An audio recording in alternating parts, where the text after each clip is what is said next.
Asia കപ്പിന്റെ ഫൈനലിൽ ഇന്ത്യയുടെ രക്ഷകനായി മാറിയതും ഇന്ത്യക്ക് കിരീടം നേടിക്കൊടുത്തതും ഇന്ത്യയുടെ യുവ ബാറ്ററായ തിലക് വർമ്മയുടെ ബാറ്റിംഗ് പ്രകടനമായിരുന്നു.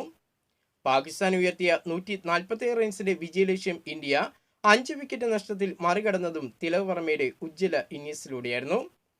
തുടക്കത്തിൽ ദുഷ്കരമായ ഇന്ത്യയുടെ ബാറ്റിംഗ് നിരയ്ക്ക് പ്രതീക്ഷയുടെ തിരുനാളം തെളിയിച്ചുകൊണ്ട് തിലക് വർമ്മ ഇന്ത്യയെ മുന്നോട്ട് നയിക്കുകയായിരുന്നു.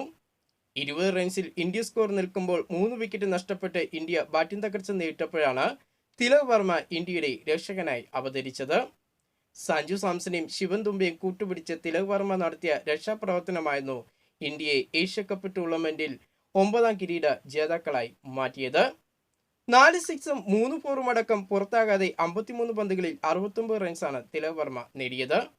ശിവൻ ദുബെ 33 റൺസും സഞ്ജു സാംസൺ 24 റൺസും നേടി മികച്ച പിന്തുണ നൽകിയപ്പോൾ ശുഭ്മാൻ ഗിൽ 12 റൺസും അഭിഷേക് ശർമ്മ 5 റൺസും സൂര്യകുമാർ യാദവ് 1 റൺസുമാണ് നേടിയത്. ഏഷ്യ കപ്പിന്റെ ഫൈനലിൽ പാകിസ്ഥാന് മികച്ച ബാറ്റിംഗ് തുടക്കം കിട്ടിയെങ്കിലും പിന്നീട് പാക് ബാറ്റിംഗ് നിര തകർന്നടിഞ്ഞത് ഇന്ത്യൻ സ്പിന്നറായ കുൽദീപ് യാദവിന്റെ മുന്നിലായിരുന്നു. 4 ഓവർ പന്തെറിഞ്ഞ കുൽദീപ് യാദവ് 30 റൺസ് വിട്ടുകൊടുത്ത് 4 വിക്കറ്റുകളാണ് നേടിയത്.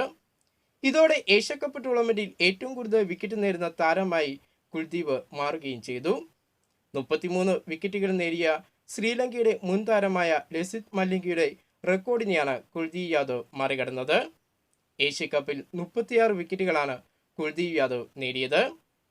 അതേസമയം ഒരു ടൂർണമെന്റിൽ 17 വിക്കറ്റുകൾ നേടിക്കൊണ്ട് കുൽദീപ് യാദവ് ശ്രീലങ്കയുടെ മുൻ താരമായ അജന്ത മെഡീസിന്റെ റെക്കോർഡിനോട് ഒപ്പം എത്തുകയുണ്ടായി. ഈ ഒരു ടൂർണമെന്റിൽ 17 വിക്കറ്റുകളാണ് കുൽദീപ് യാദവ് സ്വന്തമാക്കിയത്. കൂടുതൽ ക്രിക്കറ്റ് വാർത്തകളും വിശേഷങ്ങളുമായിട്ട് നമുക്കിനി അടുത്ത വീഡിയോയിൽ കാണാം.